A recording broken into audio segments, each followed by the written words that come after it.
Tu es sur ta poutre, tu es en équilibre, c'est jamais très facile, mais il faut que tu fasses ta figure, il faut que tu t'élances. Tu sais que tu as une probabilité importante de tomber, mais il faut que tu remontes, que tu continues et que tu ailles jusqu'au bout des choses. Et c'est resté vraiment ma philosophie de vie. Il n'y a que ceux qui ont participé qui ont gagné. Ouais, ça me donne des frissons de réimaginer le fait d'être monté sur un podium.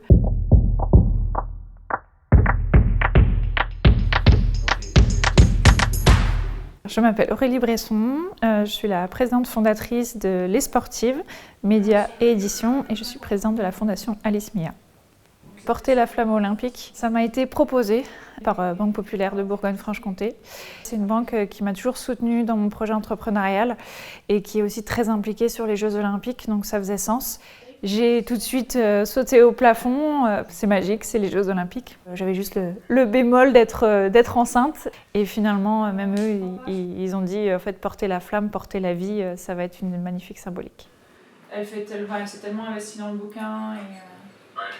Lorsque j'ai commencé à créer Les Sportives, je suis partie tout simplement de l'observation des joueuses de l'ESBF de Besançon. Et quand je voyais qu'elles faisaient des vrais sacrifices, où elles s'entraînaient tous les soirs, elles venaient pas aux soirées étudiantes, et j'ai vu qu'en plus elles étaient en haut de classement, et je me dis mais c'est dommage qu'on parle pas d'elles. Et un déclic, c'est Les Sportives. Si vous tapez sur les moteurs de recherche, ce sont encore des voitures. Et je me suis dit qu'il y avait un vrai travail à faire sur la représentation de la femme sportive dans la société.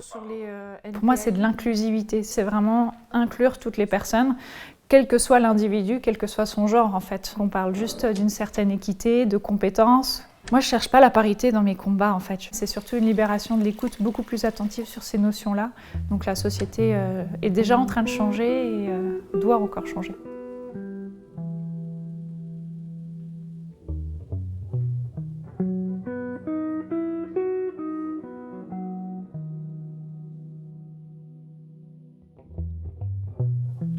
J'ai fait de la gym pendant 11 ans à l'Indépendante Comtoise de Besançon. Mon père m'a fortement conseillé d'arrêter la gymnastique puisque j'étais trop masculine. Du coup, il m'a inscrite à des concours de beauté, donc j'ai dû arrêter la gymnastique pour du sport, pour rentrer dans mon bikini l'été et rentrer dans mes mensurations. Quand j'ai arrêté tout ça, je me suis vraiment réapproprié mon corps avec une pratique qui me correspond, sans contrainte. Juste besoin de m'aérer l'esprit. Et il était important que j'ai une pratique émancipatrice. Et quand je pars courir, bien souvent, c'est sans mon téléphone.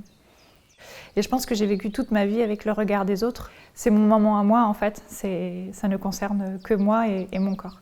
Cette nouvelle étape d'être enceinte bouleverse encore plus ma pratique sportive. Je continue à marcher. Pour la flamme olympique, il faut que je continue à pouvoir marcher sur 200 mètres.